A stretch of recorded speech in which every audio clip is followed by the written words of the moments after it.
memberikan kita kesempatan untuk mengasah pengalaman. Sebelum memulai nih, sebelum bikin to-do list, sebelum bikin CV yang baik, grammar checking dan segala macam, mungkin nih teman-teman insan itu mesti berbicara sama diri sendiri dulu kali ya, maunya apa sih gitu. Apalagi kalau yang sebenarnya mungkin nggak sesuai dengan jurusannya. Menurut aku fenomena itu nggak hanya akan terjadi di anak magang, walaupun karyawan tetap pun masih mungkin. Kalau sekarang itu kalau buat daftar proses MSIB juga hampir sama. 5 langkah buat daftar MSIB.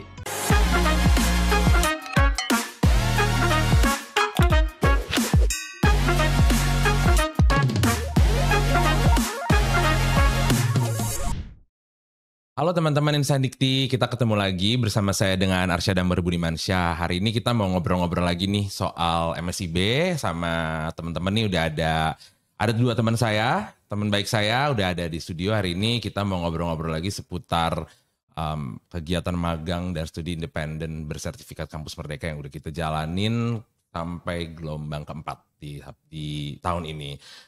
Bersama saya sudah ada Tessa Saraswati, CEO dan co-founder dari Career Lab. Halo Tessa. Halo. Ada juga Samuel Juan. Samuel ini adalah alumni dari MSIB 1 ya. Dan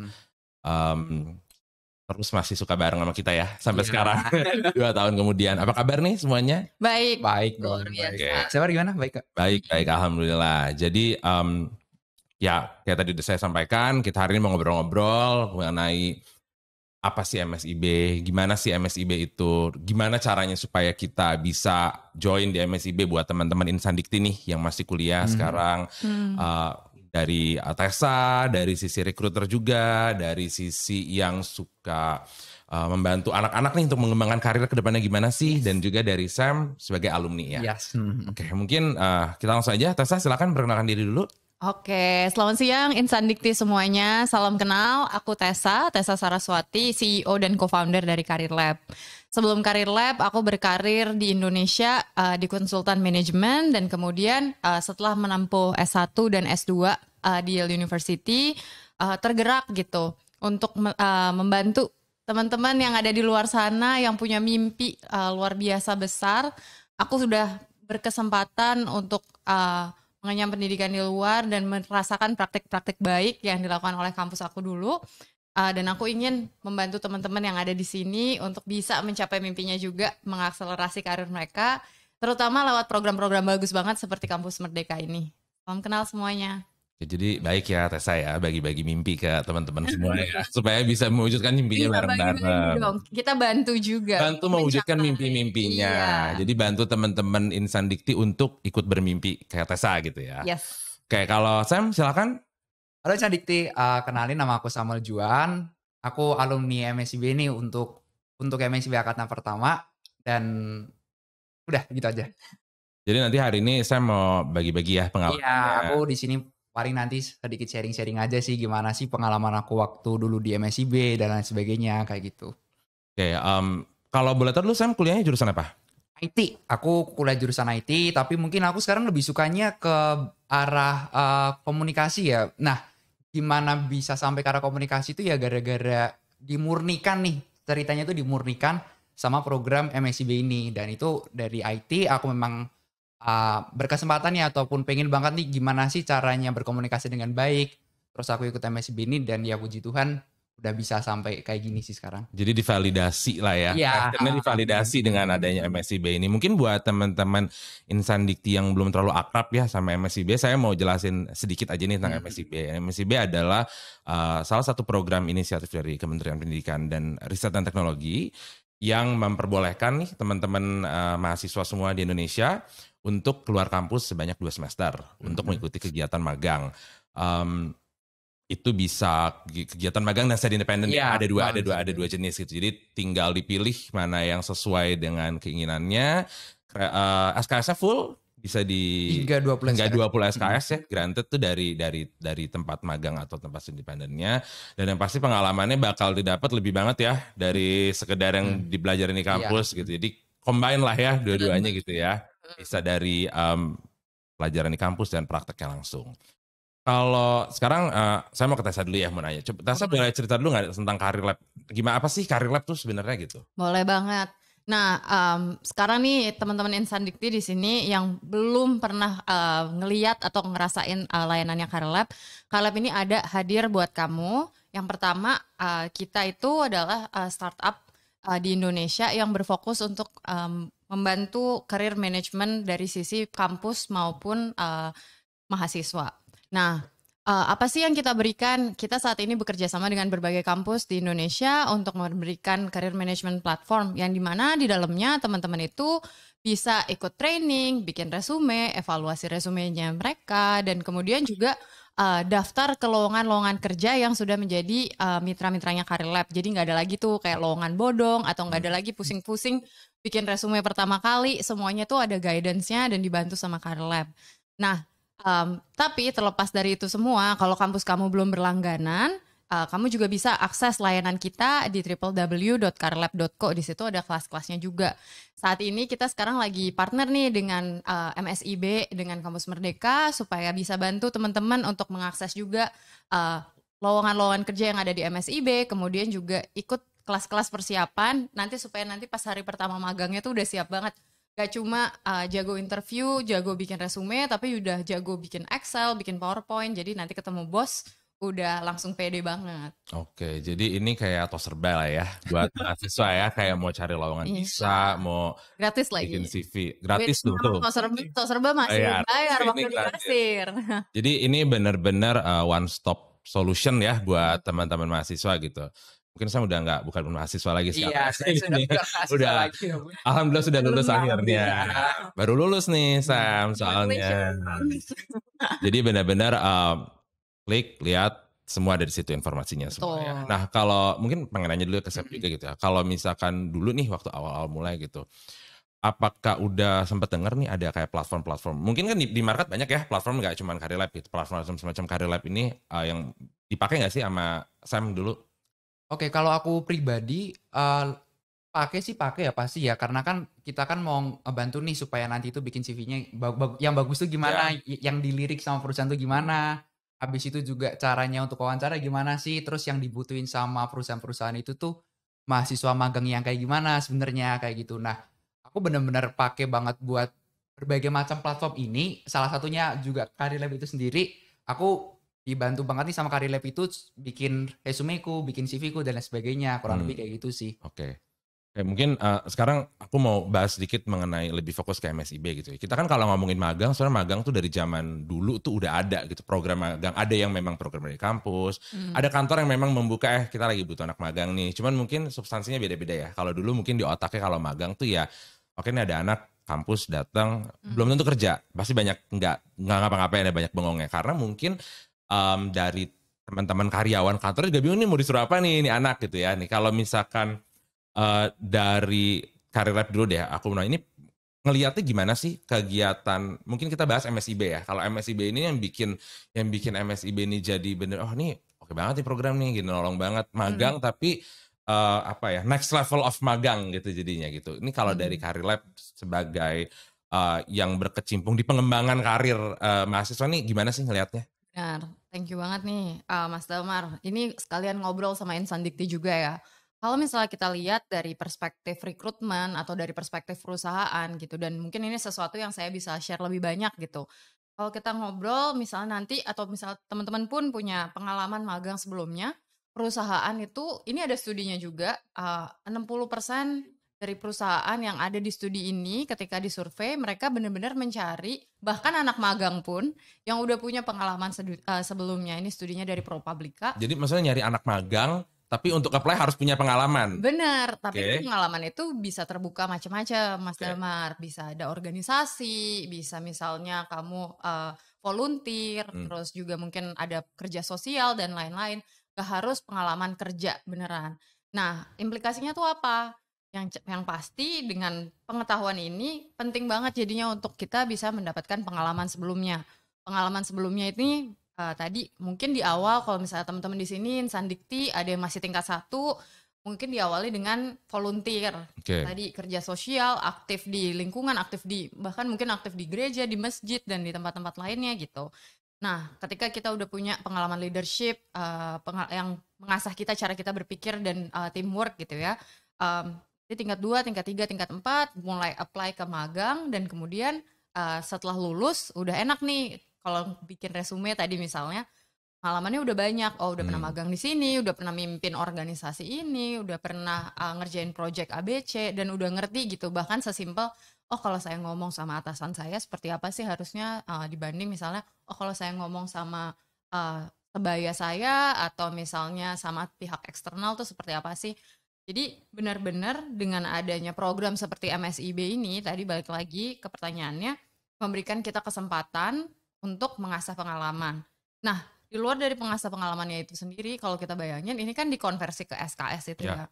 Jadi ibaratnya kita sekali merengkuh dayung 2-3 pulau terlampaui gitu. Udah dapat pengalaman magang, dapat pemenuhan SKS juga. Jadi ini menurutku kesempatan emas yang harus banget dimanfaatkan teman-teman karena balik lagi ketika lulus dan mau masuk dunia kerja pasti perusahaan mencari orang yang sudah terasah, luar dari terasah itu masih bisa mendapatkan konversi SKS-nya tadi makin cepat nih misalnya lulus dan dapat pengalamannya.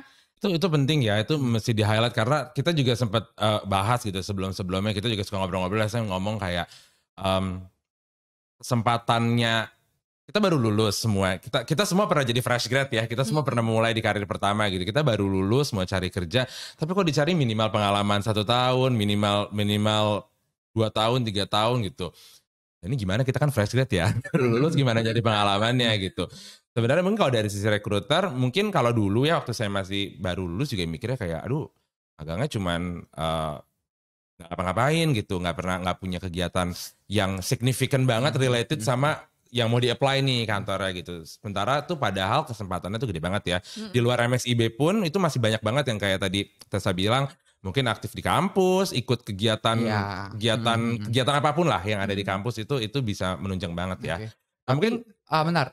Tapi kayaknya anak-anak sekarang itu melihatnya kalau mau ikut program MSIB ataupun magang ataupun studi independen itu berarti benar-benar yang dicari itu pengalamannya kali ya Mbak Tes ya. Daripada salary lain ataupun kesempatan-kesempatan lain yang menurut aku itu juga bisa kayak sebagai sampingan aja kalau bisa ya kalau dapat ya puji bonus Tuhan, lah ya, bonus jadinya ya. Kalaupun enggak ya udah karena kan yang benar-benar dicari ya yang tadi benar Mbak Tessa bilang yang dicari kan pengalamannya itu. Betul. Pengalamannya gimana aku berorganisasi, gimana aku nanti berkomunikasi dan lain sebagainya. Mungkin kayak gitu ya lebih Mas. Ke sana ya. Mungkin kalau bisa disamakan lebih ke koneksi, networking penting lah. Zaman sekarang kita mau nyari apa harus pakai networking gitu ya, networking, akses sama kalau menurutku yang paling penting ada praktikal ya, karena kita pintar di kampus gitu kan, tapi di tempat kerja kita belum tentu kita kerja itu dunia yang baru lagi gitu. Kayak tadi saya bilang mungkin cara ngomong sama dosen sama cara ngomong sama bos beda nih gitu. Dan satu perspektif lagi mungkin kalau misalnya datang dari sisi rekrutmen adalah kamu udah kenal tadi building on your point tentang networking itu. Ibaratnya kalau buat rekrutmen gitu, kalau pas misalnya Damar nih magang di tempat, misalnya magang di Career Lab masih mahasiswa, terus nanti magang tuh Damar tuh perform banget pas magang, terus pas lulus nanti aku hubungin lagi sebagai recruiter, Damar kita ada posisi ini nih, mau balik lagi nggak ke Career Lab?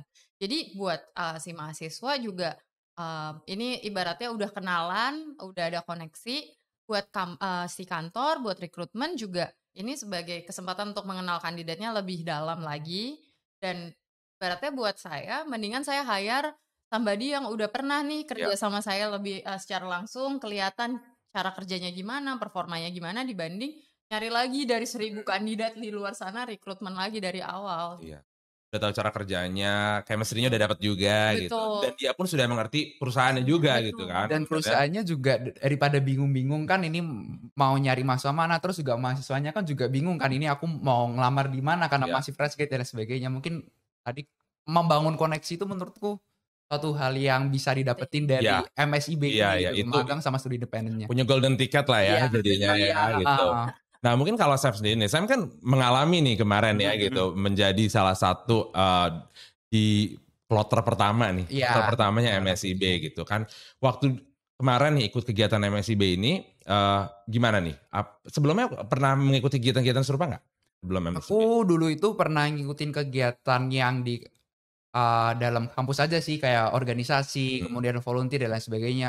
Udah cuman itu aja sih. Cuman tapi ketika kembali lagi nih Mas, aku mengikuti kegiatan organisasi dengan mengikuti oh ya, aku itu kan bukan magang ya, tapi lebih ke arah ke studi independen.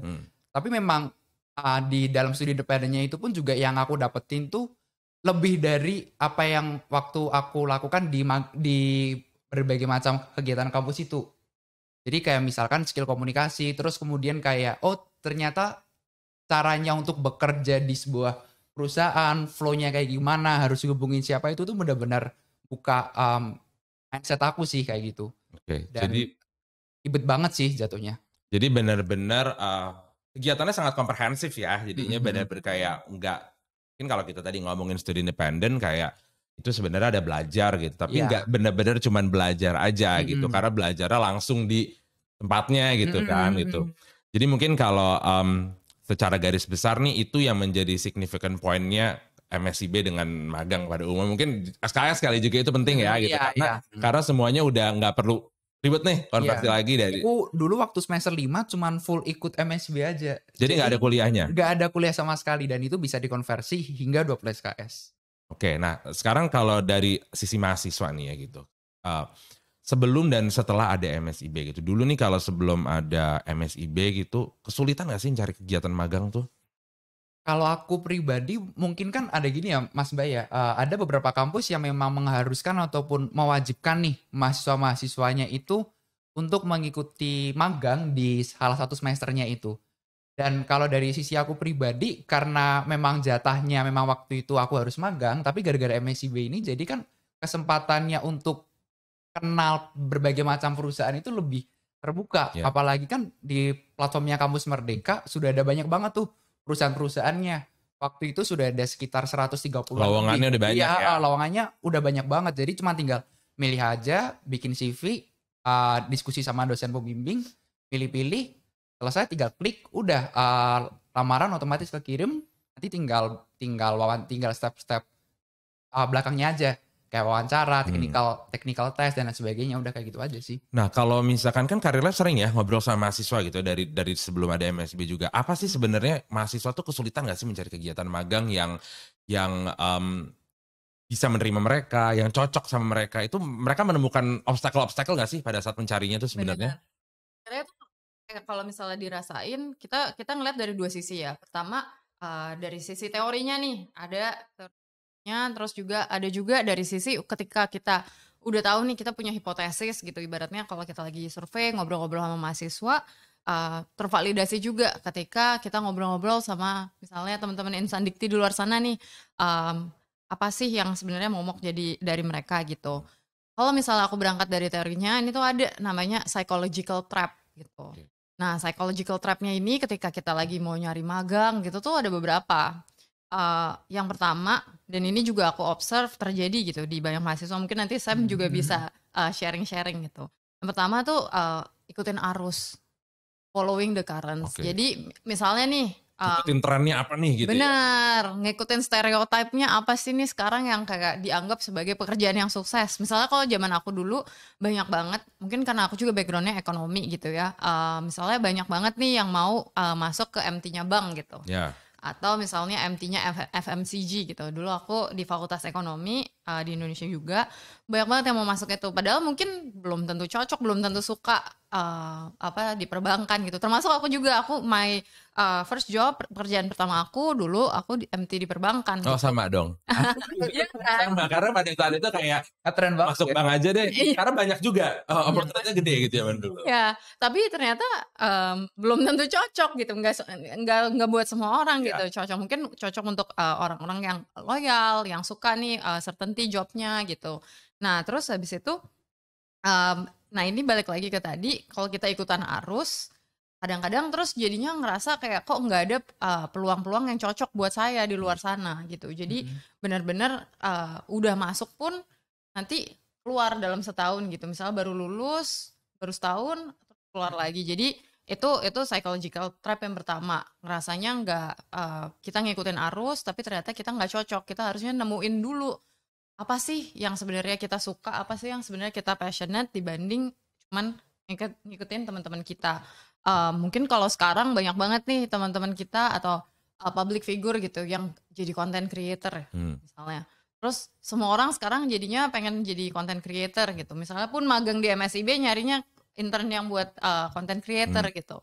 Tapi belum tentu itu for everybody, belum tentu kalau kamu yang ngelakuin kamu bisa sesukses si content creator tersebut gitu. Jadi itu malah jadi bawa stres sendiri. Itu yang pertama. Terus yang kedua juga ada kecenderungan kita kayak imposter syndrome nih, viral nih di TikTok beberapa waktu lalu kayak imposter syndrome gitu. Ngerasa bahwa kok kayaknya kita banyak banget kekurangannya dan kita takut nih ditemukan dengan berbagai kekurangan kita gitu suatu hari gitu. Padahal mungkin enggak juga, mungkin emang kamu jangan membandingkan diri kamu sama orang lain gitu. Ketika kamu bandingin sama orang lain, kamu nggak tahu start mereka dari mana, kamu nggak tahu apa yang udah mereka lalui gitu sepanjang jalan. Jadi kita keburunya minder duluan, jadinya malah nggak apply gitu misalnya, atau jadi malah takut dalam melakukan tindakan-tindakan ketika misalnya udah keterima di dunia magang, dunia kerja pun gitu.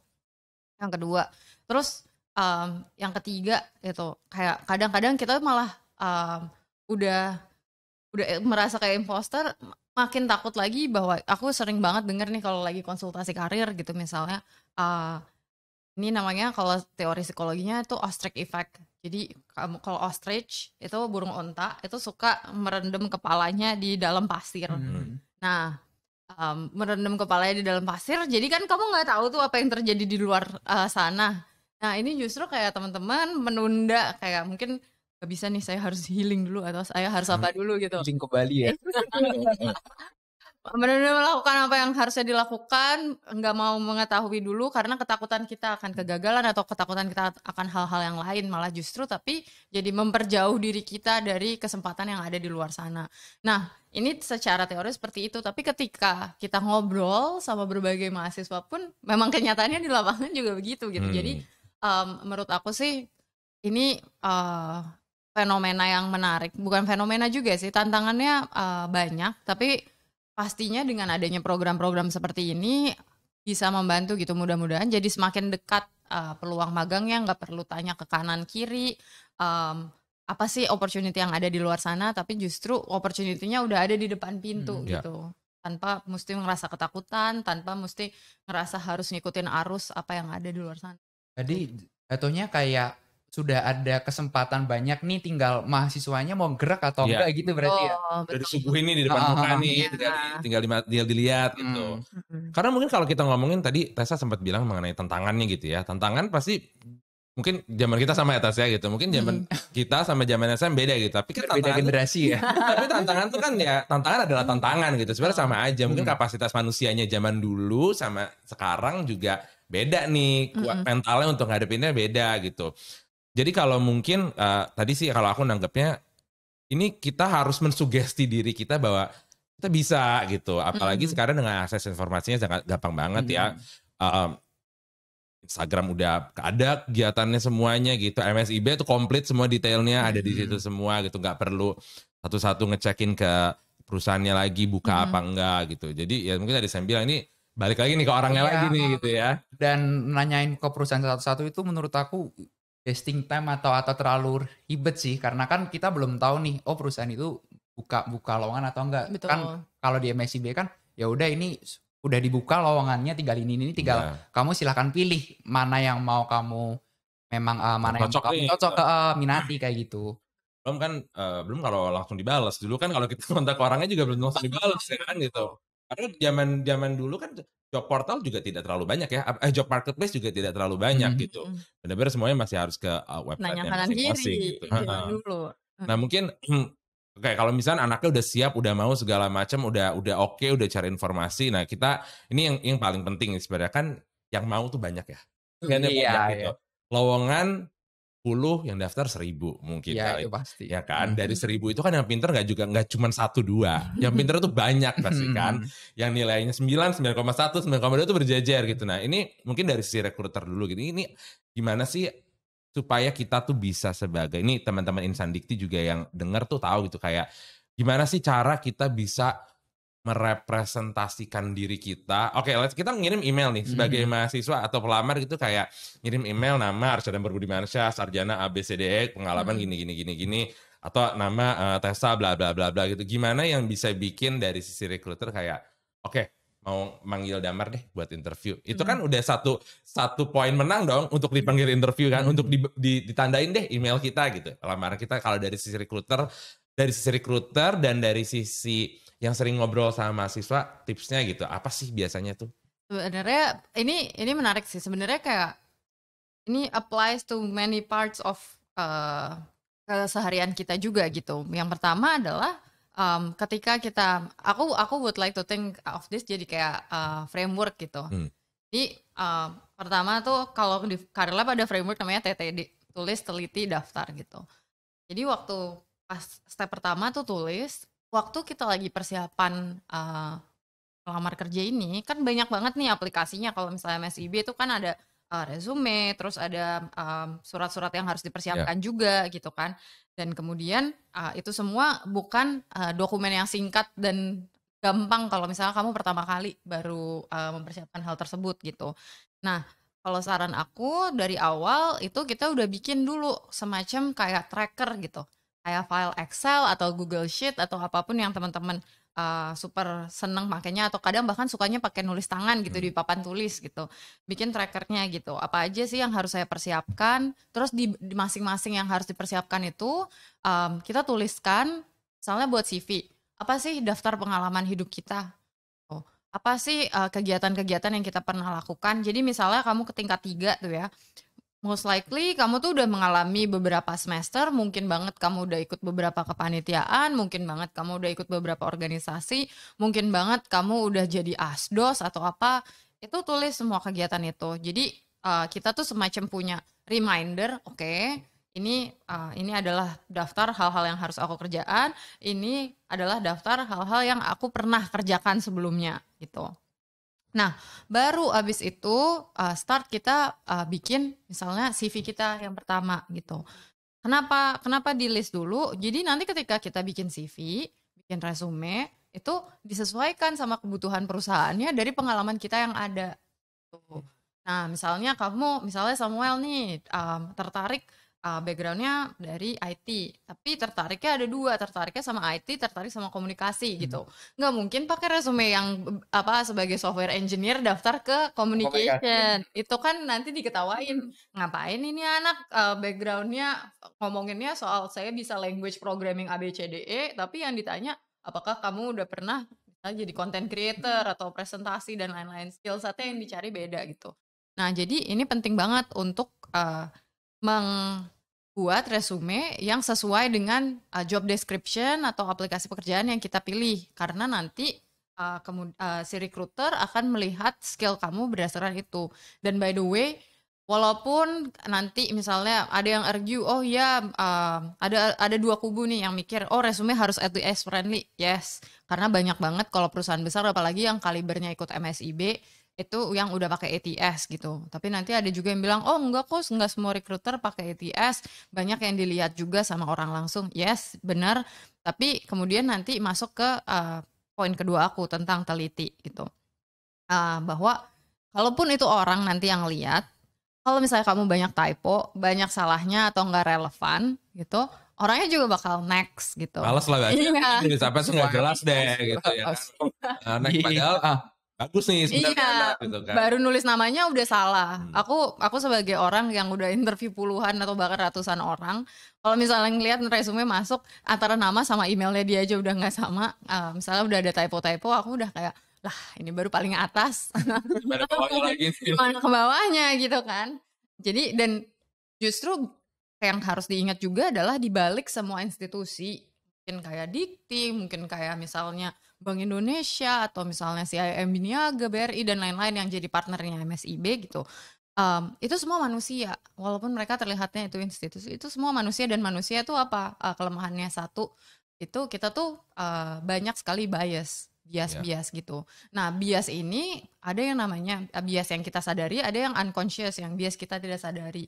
Nah, bias yang gak kita sadari inilah yang justru mungkin banget membuat kamu jadi kesempatan kamu tuh turun Ya. Makanya masuk ke second point aku, teliti. Jadi ketika kita bikin semua aplikasi itu dilihat lagi ada nggak sih masih kata-katanya salah, bahasa Inggrisnya salah. Kalau kita daftar misalnya institusi yang berbahasa Inggris gitu, walaupun mungkin job description-nya berbahasa Indonesia, tapi dia multinasional, usahakan bahasa Inggrisnya grammarnya benar, minta kakak tingkat cek, minta teman-teman cek resumenya gitu, jangan malu gitu. Dan kalau misalnya nggak ada sama sekali, bisa juga upload ke Career Lab, kita ada evaluasi resume juga gitu. Karena recruiter itu tadi yang aku bilang, kalau misalnya ada yang argue, oh enggak kok dia nggak pakai ATS, ini recruiternya langsung yang ngecek. Recruiter itu misal tadi bayangin dapat 1000 resume, dia ngecek ini risetnya bilang kira-kira paling lama itu 30 detik. Jadi antara 6 sampai 30 detik different research Cepet bilang. ya. Iya, karena kalau misalnya kamu bayangin ini dia punya PDF gitu, ada 1000. Terus ngeliatin PDF 1000, terus timelinenya 2 minggu gitu misalnya buat satu role gitu. Nggak fokus nggak sih itu kan? Dan bayangin yang direkrut mungkin nggak cuma 1, 20. Jadi mungkin ada 20.000, dia kayak oh ini ya bagus, oh ya bagus, oh ya bagus, oh enggak ini aneh, kayak atau ini typo gitu. Jadi ya kayak benar-benar ini segalanya cepet banget. Jadi benar-benar kalau teliti itu penting banget. Nah masuk lagi misalnya setelah kamu udah teliti, kamu udah tulis semuanya, udah yakin ini udah benar, nah barulah daftar. Ini juga kenapa aku masukin ke dalam framework yang penting, karena banyak banget ketika ngobrol sama mahasiswa gitu ya, Kak, kayaknya saya belum qualify deh. Dan ini mungkin Damar nggak ngerasain gini karena dulu udah jagoan gitu waktu S1, atau Samuel juga jagoan Siapa gitu. sih yang gak kenal sama Mas Damar dulu? Gitu kan. Tapi banyak juga nih mungkin yang ngerasa oh Duka tapi IPK saya tuh 3,5 gitu, nggak nyampe 3,5, saya kira-kira bisa keterima nggak ya gitu, ragu-ragu dan banyak banget keraguannya dengan berbagai alasan gitu. Sebenarnya kan nggak ada yang tahu kita nasib juga ya. Kalau kita udah tulis semuanya, udah teliti semuanya, udah persiapkan aplikasi kita dengan baik, tapi kita masih galau, itu juga ada hambatan yang sangat besar di mindset gitu. Itu juga hal yang penting yang harus di overcome sama teman-teman. Jadi actually akhirnya daftar itu penting. Nah habis itu baru nih kalau udah akhirnya daftar, syukur-syukur nanti dipanggil, kita bisa revisit lagi misalnya tadi apa aja sih pengalaman kita dan lain-lain untuk interview dan lain-lain, itu juga lebih enak gitu. Kalau misalnya pas interview nanti kalau kita udah ngelis semua pengalaman kita tadi, enak ceritanya. Oh ya saya pernah nih kerja di sini, saya tinggal di refresh aja gitu. Dan mudah-mudahan karena persiapan yang matang ini, jadi aplikasinya berjalan lebih lancar. Jadi sistematis ya semuanya ya, ada timeline-nya, ada to-do list-nya juga gitu. Sama yang paling penting sih kalau tadi saya tangkap dari obrolan Tessa ya, harus nyambung nih.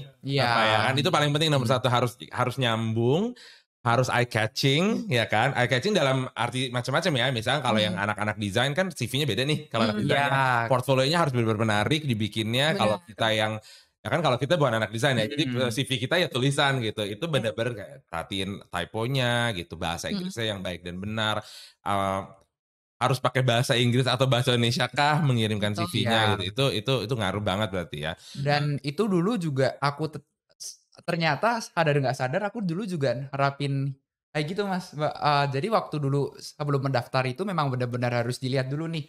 Oh, posisi-posisi yang ingin aku lamar tuh yang mana sih? Ada A, B, C, D, kualifikasinya apa, terus nanti pekerjaan kurang lebih apa.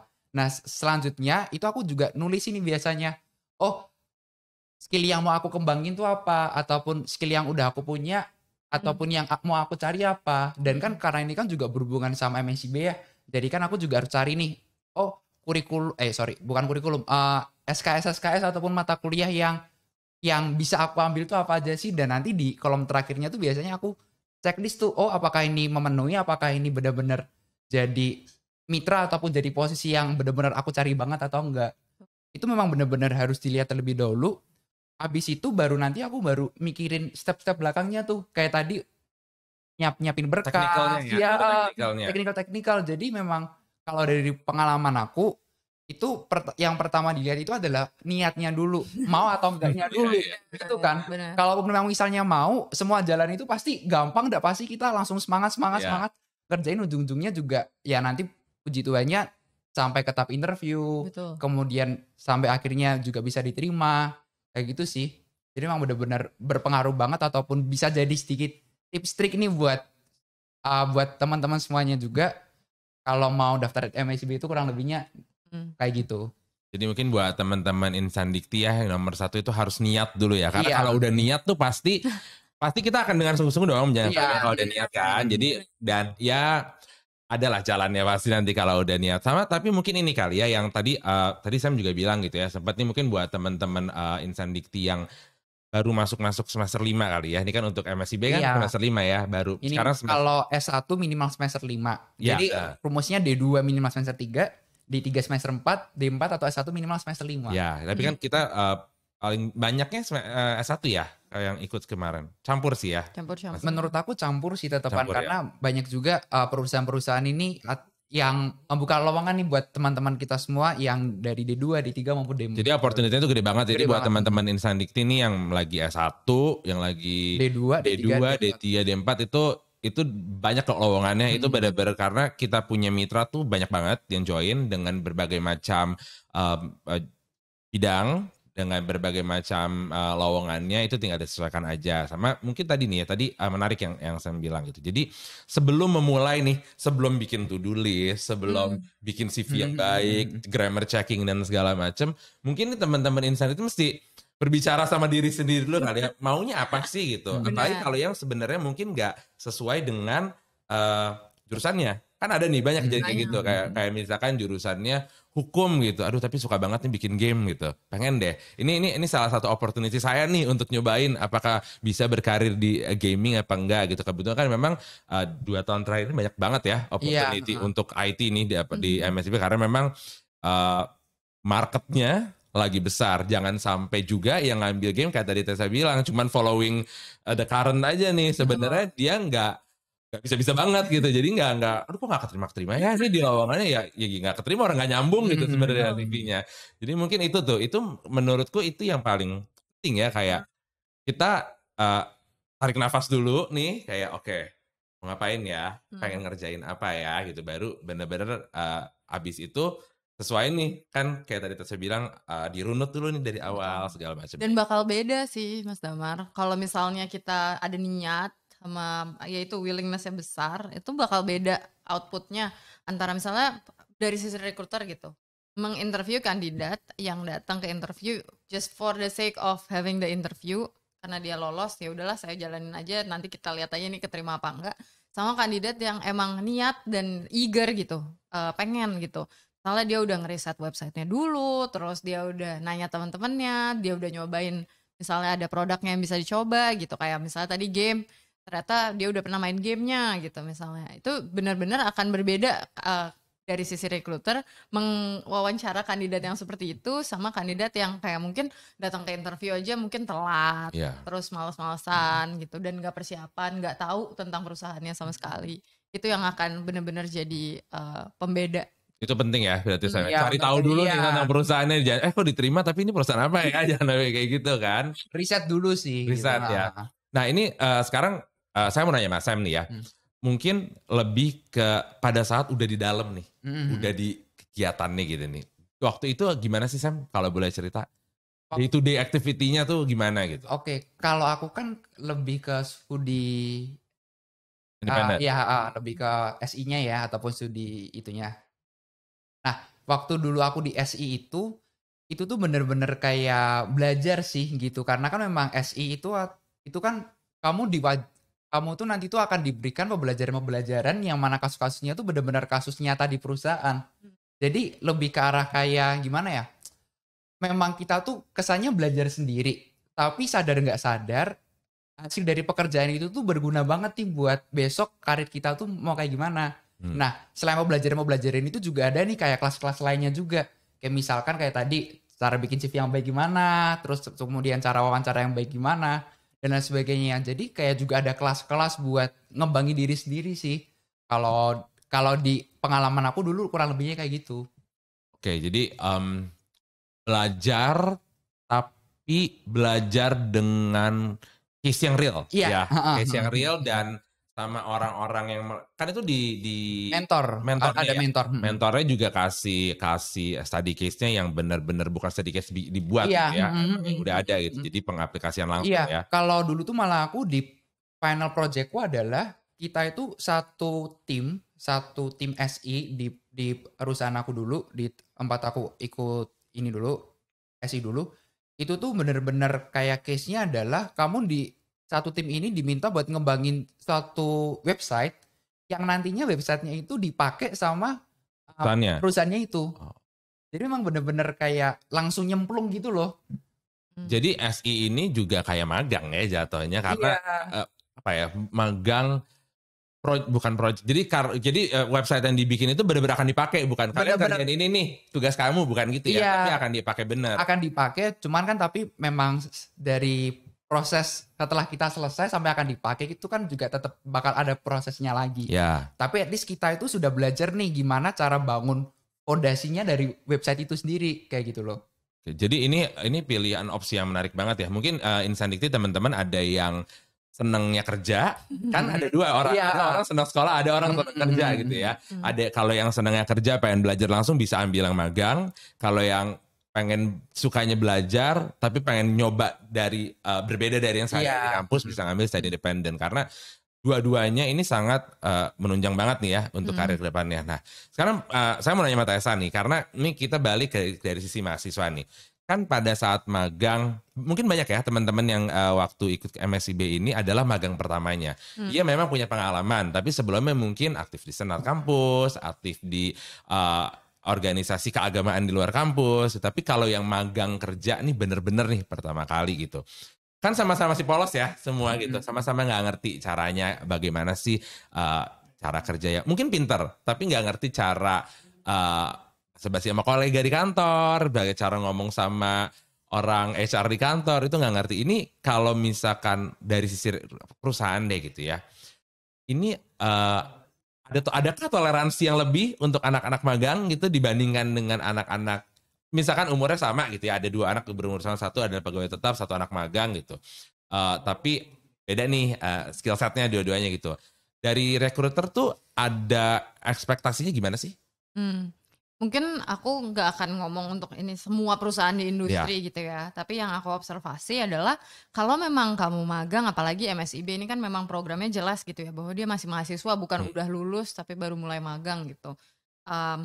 Ekspektasinya di industri, ekspektasi terhadap anak magang itu ya memang untuk di mold, untuk dibentuk, untuk membantu pengerjaan suatu misalnya task yang ada di perusahaan atau project yang ada di perusahaan yang mungkin ada kebutuhan-kebutuhan yang bisa sebenarnya lebih simple gitu untuk pembelajaran si anak magangnya ini sendiri.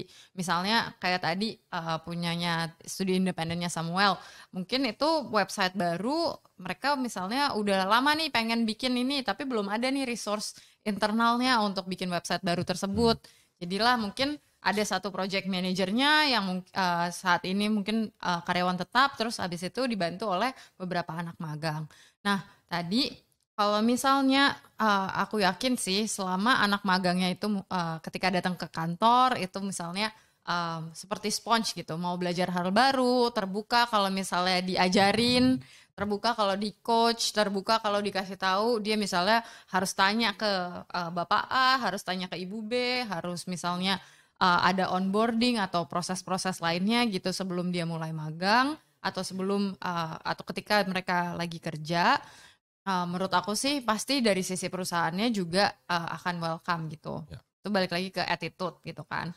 Tapi yang aku observe balik lagi tadi untuk anak magang yang pasti ekspektasinya bahwa kamu adalah seseorang yang akan mungkin berpotensi misalnya jadi karyawan tetap di masa depan. Dan saat ini sekarang tapi masih belajar dulu gimana sih transisi ke dunia kerja itu. Jadi harusnya dari misalnya ada tim HR, ada usernya atau manajernya langsung biasanya, kecuali kamu emang internnya di HR gitu ya. Biasanya nanti di HR akan menitipkan gitu ke user untuk bilang ini ada anak magangnya seperti ini, tolong di coach, tolong dibimbing. Terus mungkin biasanya kalau perusahaannya misalnya udah punya sistem gitu ya, nanti ada misalnya milestone atau kayak misalnya apa sih yang mau dicapai gitu sama si anak magang ini, dan kemudian nanti mungkin akan di-track gitu sama si HR-nya terhadap si usernya apakah kompetensi ini udah dicapai atau belum gitu. Tapi Mbak, aku mau tanya nih, wajar nggak sih kalau memang misalnya nih anak magang itu dia tuh ngelakuin kesalahan ataupun dia tuh nggak tahu suatu hal, dan kalau dikasih tahu berulang kali itu sampai mentornya ini tuh kayak bahasanya apa ya? Gemes gitu kayak Gemes, nggak jengkel, ngerti-ngerti gitu nih anak gitu. apakah itu tuh merupakan proses yang wajar atau enggak sih Mbak sebenarnya? Menurut aku bahkan itu nggak cuma terjadi ke anak magang nggak sih? Itu manusia aja nggak sih? Iya. Nanti kamu bakal ngerasain juga gitu bahwa memang itu ada dua sisi kan di situ. Yang pertama dari sisi atasan maupun dari sisi si karyawan gitu.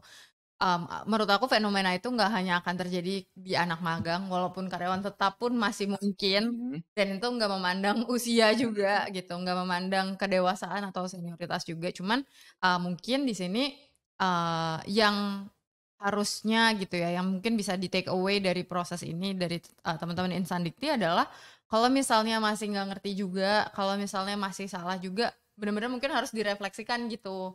Salahnya di mana sih? Apa sih yang sebenarnya harusnya dilakukan gitu?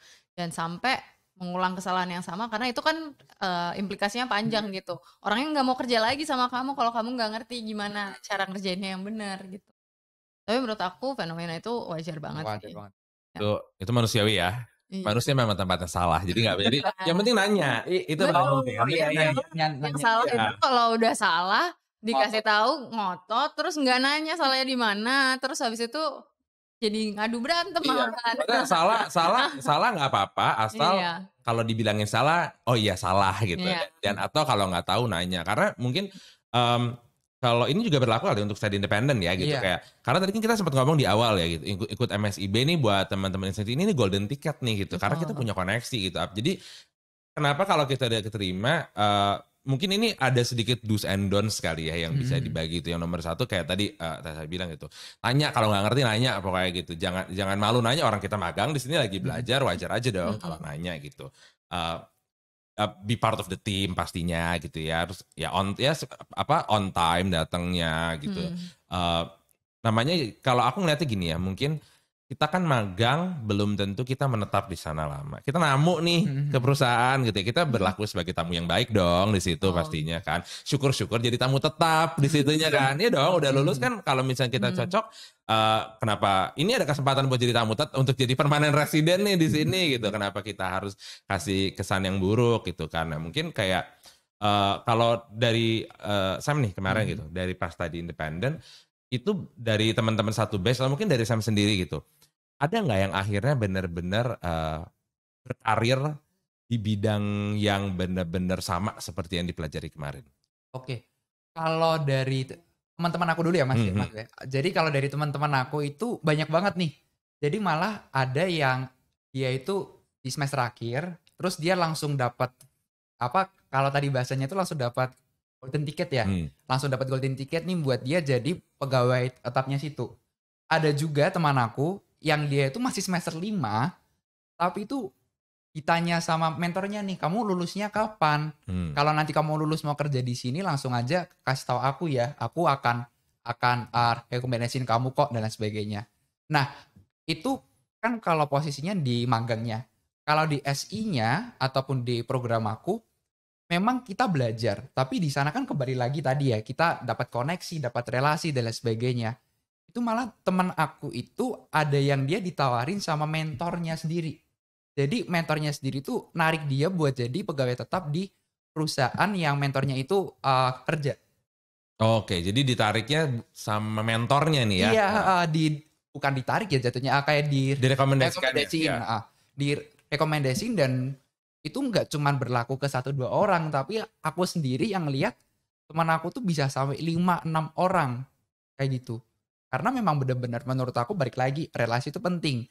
Kalau kamu mengikuti program MSIB ini dengan baik, ya pastinya banyak orang yang akan lihat dong. Oh ini orang punya potensi. Nah malah bisa jadi nanti kayak diperebutkan lah kayak gitu. Ini aku mau narik orang ini, terus dari mentor sebelahnya, ini aku duluan gitu. Kan juga karena memang yang penting menurut aku yang penting niat sih. niat, dan ya ujung-ujungnya dia bisa kerja di salah satu perusahaan yang waktu dia ikutin studi independennya juga sesuai lah sama yang dia kerjain sekarang. Ya. Jadi jalankanlah dengan sepenuh hati ya, mau itu study independen, mau itu magang, karena mungkin kalau magang udah jelas ya, pasti kita harapannya itu tadi saya bilang, jadi tamu tetap nih di perusahaannya gitu. Sementara kalau dari study independen ini aspeknya banyak juga gitu, bisa dosen yang jadi dosennya kan mungkin eksekutif di beberapa tempat lain gitu. Mentornya eksekutif di beberapa tempat lain, itu bisa memberikan rekomendasi ke saya udah tahu nih anak pinter nih kerjanya, pasti dia bisa menjadi kolega yang baik lah di kantor gitu. Udah kebaca nih anak gitu tiap hari ketemu gitu. Iya, dan selain itu kan kita juga bisa update nih ya di CV kita bahwa kita punya pengalaman nih, balik lagi. Kita udah punya nambah satu pengalaman lagi nih yang berguna banget buat kita besok waktu mau ngelamar kerjanya kayak gimana. Karena selain pengalaman, rekomendasi itu penting ya, Tas ya. Kayak rekomendasi itu kan mungkin kalau dari Tessa nih udah berkecimpung rekrut orang nih, rekomendasi itu kan kayak oh bener kata si ini anak bener nih gitu. Itu gimana kalau menurut Tessa, rekomendasi itu sepenting apa? Menurutku penting ya. Kalau menurutku rekomendasi itu penting soalnya kalau untuk ngelamar kerja gitu. Kalau dari secara rekruternya sendiri penting banget sih menurut aku, dan itu mungkin kalau dilihat, ini aku nggak pengen membuat teman-teman berkecil hati juga ya. Kalau misalnya sekarang baru memulai, nggak pernah terlalu terlambat untuk memulai membuat koneksi, bangun network kita gitu. Tapi kalau dari sisi rekomendasi, ini penting banget. In fact, kalau misalnya kamu referral gitu masuknya, itu akan prosesnya mungkin jauh lebih cepat dan lebih gampang gitu kan. Dan di luar dari itu juga, rekomendasi pun bisa datang ketika kalian apply baik-baik gitu. Karena mungkin banget karena tadi balik lagi, di balik institusi itu ada manusia juga gitu. Ya misalnya rekruternya nanya gitu ke usernya yang dulu, atau rekruternya nanya sama rekruter lain di perusahaan lain gitu. Gimana sih anak ini? Ini kan balik lagi manusia ya. Kita bersosial ya. Pastilah. Ditanya ini gimana nih, ada kandidat ini dulu masuk tulisannya pengalamannya kerja misalnya di Kemendikbud gitu atau di Dikti gitu. Terus datang misalnya ke Career Lab, gimana sih anak ini oke nggak? Terus misalnya nanya ke supervisornya yang dulu. Dan ini mungkin nggak terjadi secara bukan praktik yang institusionalisasi gitu, yang emang bukan harus formal ya, tidak formal gitu. Iya, bukan praktik yang formal, tapi mungkin lebih ke informal. Tapi rekomendasi ini kalau misalnya kalian bisa mendapatkan gitu dari supervisornya atau dari mentornya, kan akan jauh lebih mudah langkah kalian ke depannya. Ya, Gitu. dan mungkin ini tadi benar tadi yang tadi Tessa bilang ya, rekomendasi itu mungkin malah lebih banyak yang informal ya, kayak kan dunia pekerjaan tuh sempit ya. Benar kayak orangnya tuh di situ-situ aja gitu. Mungkin kalau nanti teman-teman Insan Dikti udah mulai kerja nih, udah mulai 3-4 tahun kerja, tahu nih orang saling mengenal karena pindah satu pindah lain. Mungkin kayak misalkan Tessa gitu, teman saya gitu, ini Sam nih mau ada anak nih namanya Sam nih ngelamar gitu. Kenal gak sih gini. Itu kan obrolan ya, kayak obrolan makan siang gitu, kayak pinter sih anaknya cuman tidur mulu nih kalau di ruangan gitu. Ya kan bisa aja kayak gitu.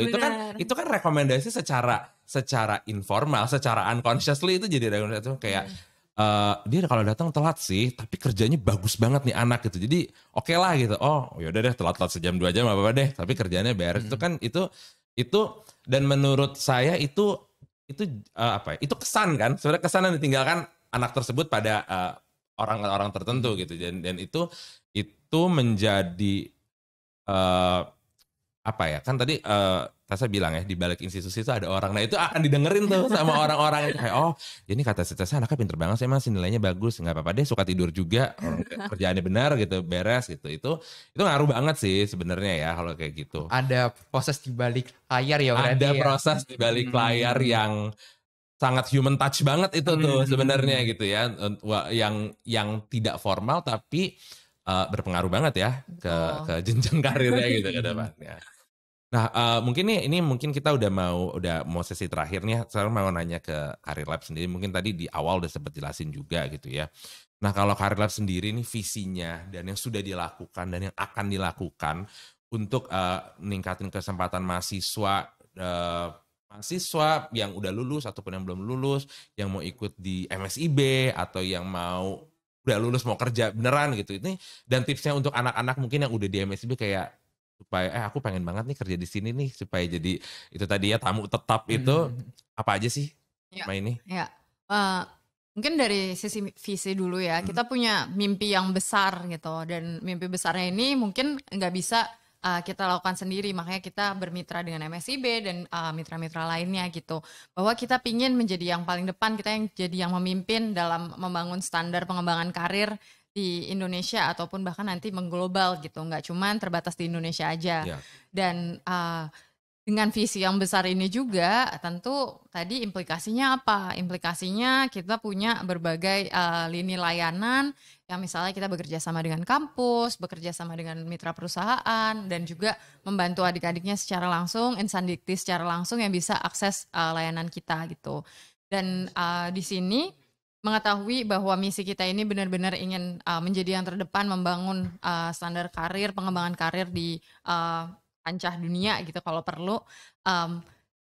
Kita benar-benar ingin semua layanan kita itu adalah sesuatu yang memang dibutuhkan oleh mahasiswa ataupun kampus ataupun perusahaan gitu. Karena stakeholder kita ada 3 nih, nggak cuma satu aja, nggak cuma Insandikti aja atau teman-teman mahasiswa aja, nggak cuma perusahaan aja, dan nggak cuma kampus aja. Tapi yang mana dari 3 stakeholder ini kita pingin semuanya itu jadi bisa bersinergi gitu. Teman-teman yang sekarang mungkin lagi galau-galaunya nih Insandikti untuk tinggal beberapa hari lagi cari untuk daftar MSIB-nya, kita bantu dengan preparation, kita bantu dengan bikin resume, ada tips-tipsnya juga dan guided dengan profesional di situ. Terus juga dari sisi mitra perusahaan, kita juga bantu misalnya kalau untuk perusahaan kita udah standarisasikan resumenya supaya ATS friendly. Jadi mesin-mesin ATS-nya bisa langsung ngefilter dengan cepat dan sesuai dengan apa yang dicari kandidatnya gitu. Nah, tipsnya buat teman-teman mengetahui ini semua, yang pertama pastinya jangan sampai nggak memanfaatkan bantuan-bantuan profesional yang ada di luar sana gitu. Karena mungkin kadang kita udah melakukan segala usaha dan upaya dengan diri kita sendiri, terus kita misalnya minta bantuan kakak tingkat, kita bantuin teman, minta review aplikasinya, terus tapi juga kok kayaknya kurang meyakinkan misalnya, atau saya sendiri belum pede gitu. Reach out ke bantuan profesional, misalnya kalau di Career Lab kita bisa bantu untuk review resumenya, atau misalnya ikut-ikut training gitu. Tapi juga nggak menutup kemungkinan gitu kalau misalnya teman-teman butuh misalnya ke professional career coach dan lain-lain, itu pasti banyak banget yang ada di luar sana. Karena balik lagi gitu, kadang-kadang tadi yang paling penting kan niatnya di awal, willingness-nya itu.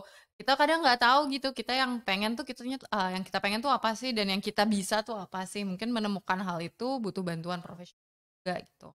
Terus yang kedua adalah ketika ada opportunity yang sebagus ini dan terfasilitasi seperti ini, ya dimanfaatkan. Karena tadi again udah di depan mata, tinggal gimana kita mau raihnya aja gitu. Jadi buat Insandikti yang ada di luar sana, jangan sampai kelewatan MSIB ini, karena di zaman-zaman sebelumnya, zamannya saya masih kuliah gitu misalnya, kalau mau magang bener-bener nanya kanan kiri, beneran nanya tuh, nanya kakak tingkat, nanya siapapun yang pernah magang misalnya di perusahaan yang aku inginkan gitu. Kalau sekarang udah tinggal akses di web, terus bisa langsung tahu, cari informasi juga gampang. Terus habis itu juga setelah memanfaatkan kesempatan ini, jangan lupa untuk ya tadi balik lagi niatnya dan ikhtiarnya supaya bisa semua prosesnya berjalan dengan lancar. Nah, kalau dari Sam nih ada pesan terakhir nih buat teman-teman Insandikti nih yang baru memulai atau mungkin tahun depan baru bisa daftar MSIB-nya. Oke, kalau buat Insandikti sendiri gini ya. Kalau dulu itu ada lagu Pacarku Sangat Dekat 5 Langkah Dari Rumah. Iya kan, ada kan? Ada kan? Nah,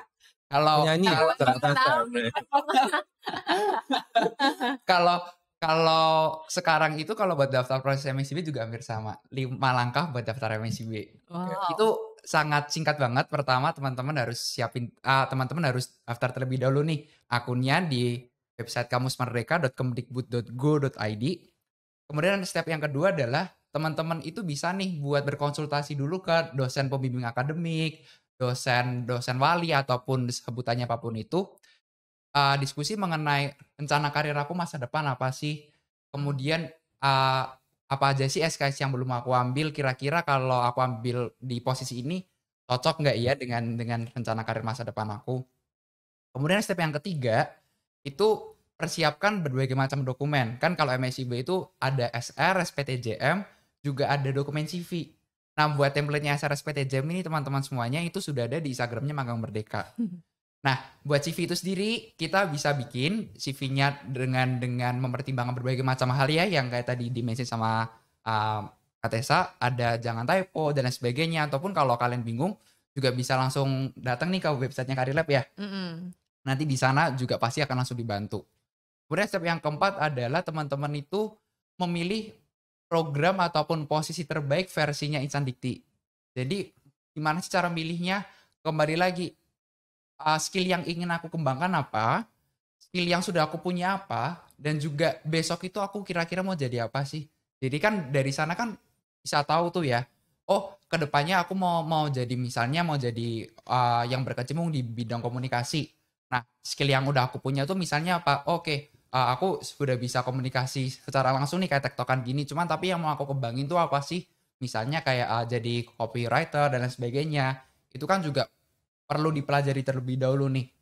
Dan kalau teman-teman sudah milih semuanya, jangan lupa step yang terakhir adalah ikuti seluruh prosesnya dengan sepenuh hati. Ya. Karena yang benar tadi yang kata Tessa di awal tadi, bahwa ikutilah program itu tuh benar-benar ikuti proses itu tuh benar-benar dengan sepenuh hati gitu loh. Dengan niat yang Dengan dari niat. dalam hati gitu Iya, ya. jadi kayak kalaupun misalnya nggak niat ya kamu akan mengerjain semua prosesnya tuh kayak asal-asalan gitu aja. Tapi kalau benar-benar niat itu ya kamu akan benar-benar teliti gitu loh. Kayak Iya. benar-benar bisa terlebih dahulu nih misalnya kayak posisinya mau yang dilamar tuh kerjanya apa aja, perusahaan-perusahaannya itu bergerak di bidang apa, at least kayak gitu. Kemudian kamu juga mungkin nanti bakalan dapat interview HR, user, kemudian mungkin juga berbagai macam tes kayak gitu. Itu kurang lebihnya 5 langkah buat teman-teman bisa daftar MICB dengan oke sih kalau menurut aku. Jadi untuk teman-teman Insan Dikti ya, ini udah ada sharing tadi dari Sam yang mengalami langsung, ada dari Tessa dari sisi recruiter dan juga bantu teman-teman mahasiswa untuk gimana karirnya ke depannya. Yang pasti nomor satu niat, cari informasi sebanyak-banyaknya, baca dan tanya itu penting banget. Sama oh ya, jangan kita pendaftaran dibuka sampai tanggal 27 sekarang, 27 Januari. Saat podcast ini di-take sampai tanggal 27 Oh iya, Januari. saat podcast ini di-take sampai tanggal 27 Januari. Jadi masih ada kesempatan kalau untuk teman-teman bisa lihat itu banyak banget lowongan di sana. Cari yang sesuai dengan apa yang diminati, skill apa yang udah dipunya nih sama teman-teman Insan Dikti. Lalu step-step tadi yang udah kita dijelasin sama Tessa dan sama Sam ini bisa dijalankan. Dan kalau niatnya baik, insya Allah jalannya baik juga ya. Pasti ada jalannya gitu. Pokoknya karena opportunity banyak banget nih. Jadi pasti ada lah yang nyangkut yang sesuai dengan teman-teman. Oke, terima kasih banyak. Terima kasih. Tessa udah mampir sini. Sam juga makasih banyak untuk teman-teman Insan Dikti. Semoga sukses untuk pendaftaran MSIB-nya dan sampai ketemu di lain kesempatan. Mari.